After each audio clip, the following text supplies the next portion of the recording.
4 दिसंबर 2024 को अमेरिकी स्वास्थ्य बीमा कंपनी यूनाइटेड हेल्थकेयर के सीईओ ब्रायन रॉबर्ट थॉमसन को न्यूयॉर्क शहर के मिड टाउन मैनहट्टन में 26 वर्षीय लुइगी मैंगियोन ने गोली मारकर हत्या कर दी। गोलीबारी वेस्ट 54वीं स्ट्रीट पर न्यूयॉर्क हिल्टन मिडटाउन के प्रवेश द्वार के बाहर 6th Avenue of the America के पास हुई थी। Let's go to understand this murder case story. Luigi Nicholas Mangione, इस आदमी ने ही अमेरिकी स्वास्थ्य बीमा कंपनी यूनाइटेड हेल्थ केयर के सीईओ रॉबर्ट थॉमसन को गोली मारी थी। इसका जन्म 6 मई 1998 को टॉसन मैरीलैंड यूएस में हुआ था। उन्होंने पेंसिल्वेनिया विश्वविद्यालय से ग्रेजुएशन की डिग्री ली थी। गिरफ्तारी से पहले मैंगियोन का कोई आपराधिक रिकॉर्ड नहीं था। यह इसका फर्स्ट मर्डर था। उनका अंतिम ज्ञात निवास स्थान होनोलुलु हवाई में था। नवंबर 2024 में मैंगियोन की मां ने उनके लापता होने की सूचना दी थी, जिन्होंने कहा कि परिवार ने उस वर्ष जुलाई से उनसे कोई संपर्क नहीं किया था। Brian Robert Thompson United Healthcare के मुख्य कर्मचारी अधिकारी सीईओ थे। अप्रैल 2021 से अपनी मृत्यु तक उन्होंने 2004 से यूनाइटेड हेल्थकेयर के लिए काम किया था। यूनाइटेड हेल्थकेयर 49 मिलियन अमेरिकियों का बीमा करती है और 2023 वित्तीय वर्ष के लिए 281 बिलियन डॉलर की कंपनी बन चुकी थी। उनके नेतृत्व में यूएचसी का मुनाफा 2021 में 12 बिलियन से बढ़ करके 2023 में 16 बिलियन डॉलर हो गया था और उनका कुल वार्षिक वेतन 10.2 मिलियन डॉलर था। थॉमसन की मृत्यु के समय कंपनी संयुक्त राज्य अमेरिका में सबसे बड़ी स्वास्थ्य बीमा कंपनी थी और ये कंपनी क्लेम से निपटने के अपने दृष्टिकोण के लिए यूनाइटेड हेल्थकेयर को बार बार आलोचना का सामना करना पड़ रहा था। अक्टूबर 2024 में संयुक्त राज्य अमेरिका की सीनेट की गृह सुरक्षा अस्थायी उप समिति की जांच रिपोर्ट में इसे और अन्य बीमा कंपनी को नामित किया गया था, जिसमें मेडिकेयर एडवांटेज रोगियों के लिए पूर्व प्राधिकरण अस्वीकृति की बढ़ती दरों की रिपोर्ट ने प्रो पब्लिक का और संयुक्त राज्य अमेरिका की सीनेट द्वारा जांच को प्रेरित किया गया था, जिसे फॉर्चून ने थॉमसन के नेतृत्व के समय पर एक धब्बा बताया था। ये जो कंपनी थी बहुत ही ज्यादा घटिया काम करती थी और जो हेल्थ केयर के क्लेम का पैसा है वो देने में आनाकानी करती थी। थॉमसन की विधवा के अनुसार उन्हें बीमा कवरेज की कमी से संबंधित बहुत ही ज्यादा धमकियां मिल रही थी। थॉमसन की पत्नी का कहना यह है थॉमसन को बीमा कंपनी की वजह से बहुत ही ज्यादा धमकियां मिल रही थी। मई 2024 में थॉमसन स्टीफन हेम्सली और 2 अन्य वरिष्ठ अधिकारियों के खिलाफ क्लेम, धोखाधड़ी और इनसाइडर ट्रेडिंग के लिए मुकदमा दायर किया गया था, क्योंकि उन्होंने संयुक्त राज्य अमेरिका के न्याय विभाग द्वारा कंपनी की एंट्री ट्रस्ट जांच का खुलासा करने में विफल रहे और जांच के सार्वजनिक होने से पहले ही कंपनी के सारे स्टॉक्स बेच दिए थे। मैंगियोन, जिसने गोली चलाई थी थॉमसन पे, वो 24 नवंबर 2024 को ग्रेहाउंड बस से न्यूयॉर्क शहर पहुंचता है। बस का रूट अटलांटा जॉर्जिया से शुरू हुआ था, लेकिन अधिकारियों को यह नहीं पता था कि वह किस शहर या कस्बे में बस में चढ़ा था। अपने आगमन के दिन उसने मैनहट्टन के अपर वेस्ट साइड स्थित HI न्यूयॉर्क सिटी हॉस्टल में एक जाली न्यू जर्सी पहचान पत्र के साथ चेक इन किया था। मतलब अमेरिका के एक हॉस्टल में अपना जाली पहचान पत्र दिखा करके वहां वो ठहरता है। उसने अपने ठहरने का भुगतान नगद में किया था, ऑनलाइन पेमेंट नहीं किया था। वह न्यूयॉर्क शहर में अपने 10 दिन के प्रवास में से एक रात को छोड़कर बाकी सभी रातों के लिए हॉस्टल में रुका और चेक इन प्रक्रिया के दौरान सीसीटीवी में उनका बिना मास्क वाला चेहरा भी कैद हो गया था। मैगियोन के जो 2 हॉस्टल रूममेट थे, जिन्होंने बताया कि वह केवल खाना खाते समय ही अपना मास्क नीचे करते थे। 29 नवंबर 2024 को मैगियोन HI न्यूयॉर्क सिटी हॉस्टल से चेकआउट कर लेता है। 30 नवंबर को मैगियोन HI न्यूयॉर्क सिटी हॉस्टल में वापस चेक इन करता है और फिर 3 दिसंबर को होटल से चेकआउट कर लेता है और फिर 4 दिसंबर सुबह करीब 5:34 पे मैगियोन हॉस्टल से निकलता है और मिड टाउन के लिए ई बाइक चलाता है। सुबह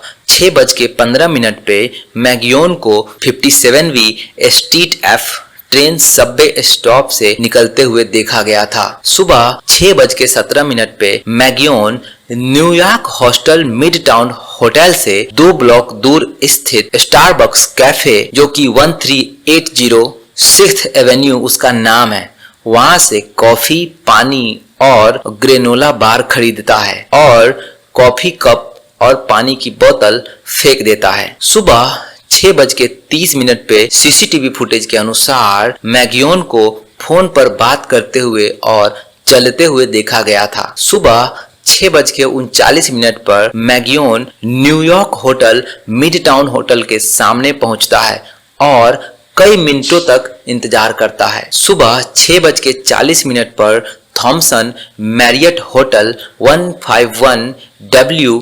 54वीं स्ट्रीट से निकलकर New York hostel mid town hotel की ओर रवाना होते हैं, जहां वे पिछली रात रुके थे। सुबह 6:44 पे थॉमसन जो थे, जिनको गोली मारा गया है, New York Hilton mid town hotel की ओर फुटपाथ पर चल रहा था। Thompson United health care Group के निवेशकों की वार्षिक बैठक के लिए न्यूयॉर्क शहर में आए थे। वे 2 दिसंबर 2024 को मिनियापोलिस से आए थे। 4 दिसंबर को सुबह लगभग 6:45 पे ईस्ट 5 थॉमसन वेस्ट 54वीं स्ट्रीट पर New York Hilton mid town hotel की ओर चल रहे थे, जहां पर गोली मारने के लिए जो इंसान खड़ा था वहीं पे बैठक हो रही थी। मैगियोन होटल के सामने सड़क के उस पार कुछ मिनटों तक इंतजार करता रहा, फिर थॉमसन को देखकर वह सड़क पार कर गया। जब थॉमसन प्रवेश द्वार पर पहुंचे तो मैगियोन उनसे लगभग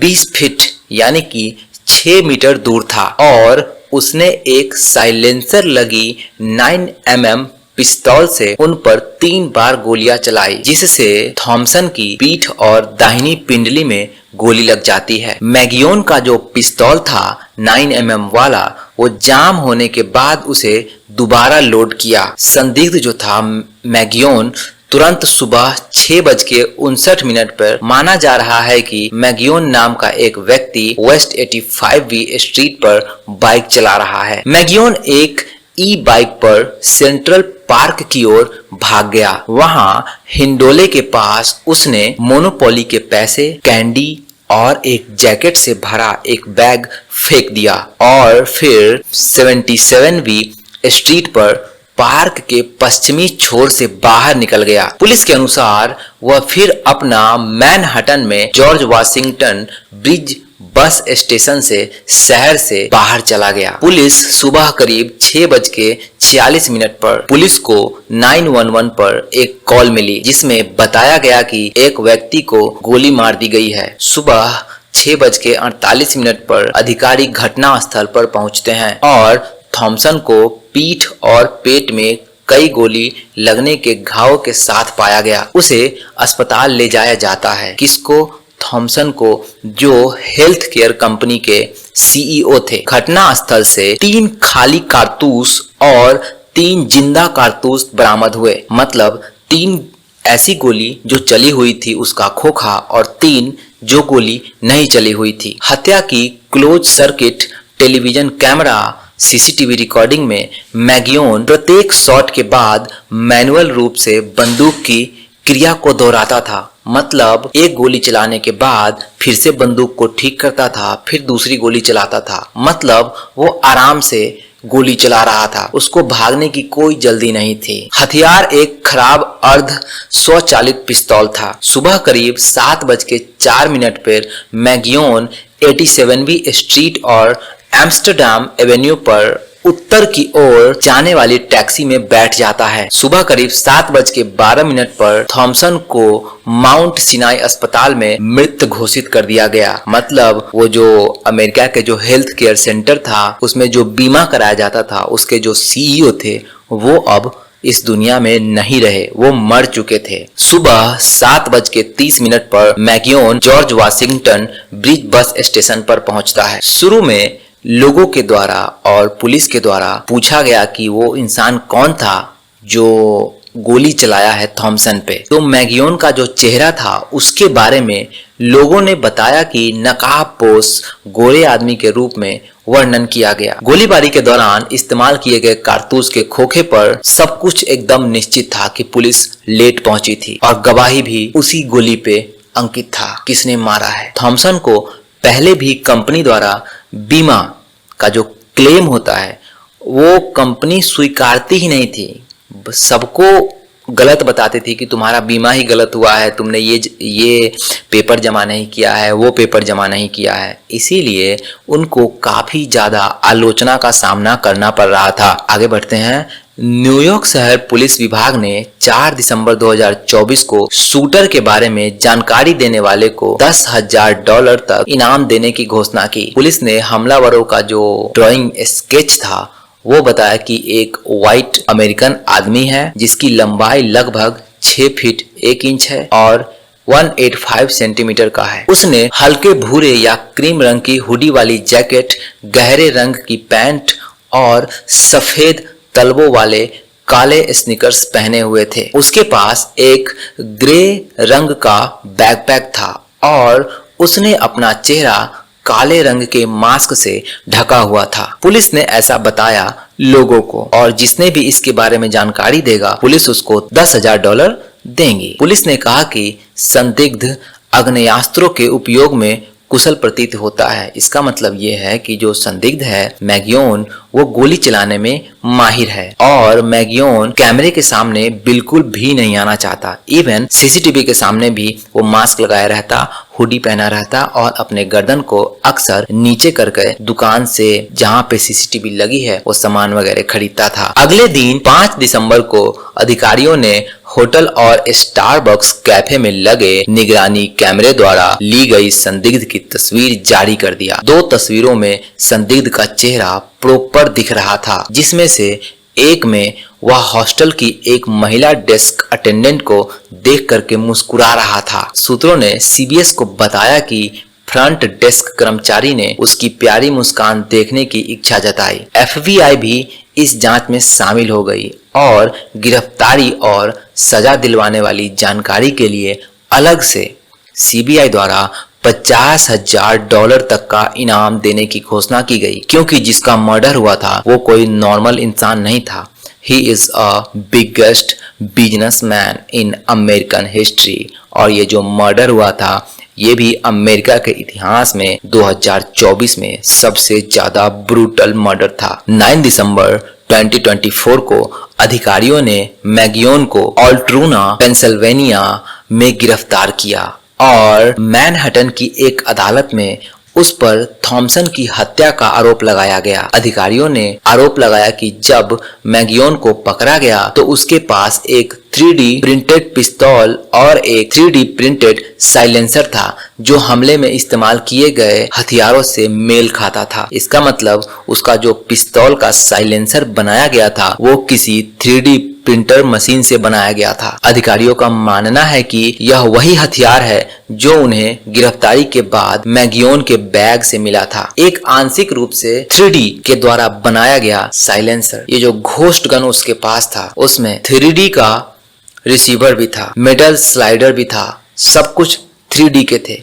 एक पार्ट्स किट से बिना सीरियल नंबर वाले ग्लॉक 19 के अतिरिक्त भाग जिसमें एक थ्रेड बैरल शामिल है और एक मानक ग्लॉक मैगजीन का उपयोग करता है। 3D के द्वारा बनाया गया जो डिजाइन था MMDA 19.2 की फिर से उसको चेक किया गया जो 2021 में उदारवादी समूह डेटरेंस, अब तुम कहोगे कि डेटरेंस डिस्पेंस्ड कौन है? ये जो समूह होता है एक ऑनलाइन समूह है जो 3D प्रिंटेड हथियारों और उनके पुर्जों के ओपन सोर्स डिजाइन तैयार करता है और उसे यूट्यूब पे, इंटरनेट पे शेयर करके लोगों को बताता है कि आप गन कैसे बना सकते हैं। अमेरिकी स्वास्थ्य सेवा प्रणाली की आलोचना करने वाला एक छोटा हस्तलिखित पत्र भी उसके बैग में मिला था। एक अमेरिकी पासपोर्ट और एक फर्जी पहचान पत्र भी उसके मैगियोन के बैग में मिला था, जिसमें से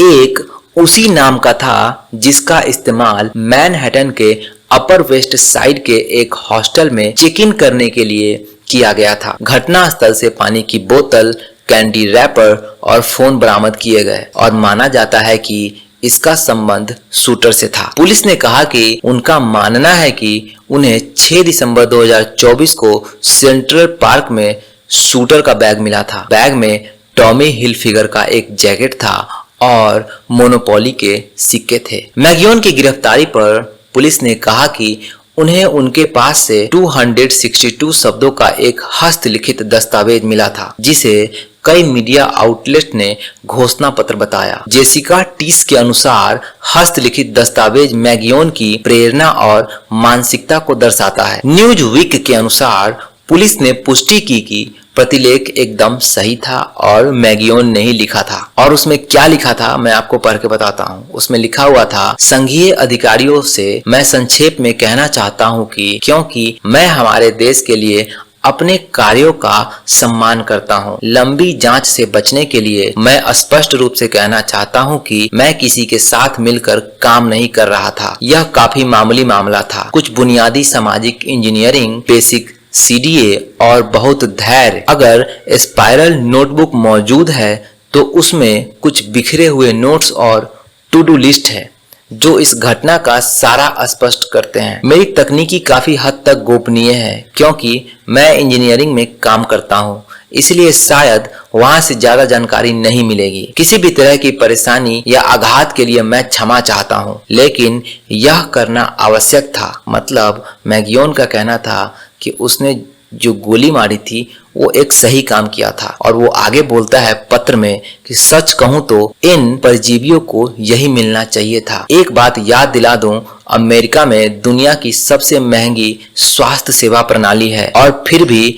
जीवन प्रत्याशा में हम लगभग 42वें स्थान पर हैं। मतलब अमेरिका के लोग ज्यादा दिन तक जिंदा नहीं रहते। बाजार जो है पूंजीकरण के हिसाब से यूनाइटेड, एप्पल, गूगल और वॉलमार्ट के बाद अमेरिका की सबसे बड़ी कंपनी है। और ये जो हेल्थ केयर कंपनी थी जो बीमा कराती थी अमेरिकन लोगों का, यह लगातार बढ़ती जा रही है। लेकिन क्या हमारी जीवन प्रत्याशा भी उसी अनुपात में बढ़ी है? तो मैगियोन कहता है नहीं। सच्चाई यह है कि यह स्पष्ट, लोग बहुत ही शक्तिशाली हो गए हैं।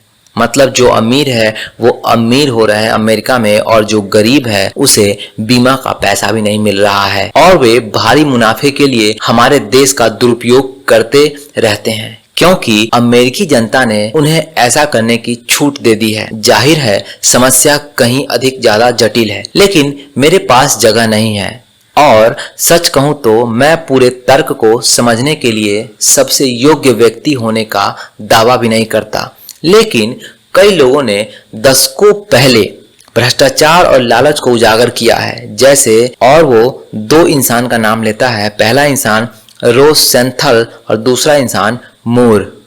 ये दोनों इंसान थे जो पहले जो करप्शन होता था उसके लिए आवाज उठाया था। इन दोनों की मृत्यु हो गई थी और समस्याएं आज भी बनी हुई है। इस समय यह जागरूकता का मुद्दा नहीं है बल्कि स्पष्ट रूप से सत्ता का खेल है। जाहिर है मैं ही पहला व्यक्ति हूं जिसने इतनी निर्मम ईमानदारी से इसका सामना किया है, ये मैगियोन बोलता है। इसी साल 15 अगस्त 2026 को मैगियोन ने थॉमसन को गोली मारने की बात स्वीकार ली कि हाँ मैंने ही गोली मारी है। उसने कहा कि उसने ऐसा टूटी हुई पीठ के कारण, और उसने कहा कि उसका जो पीठ है वो टूट गया था।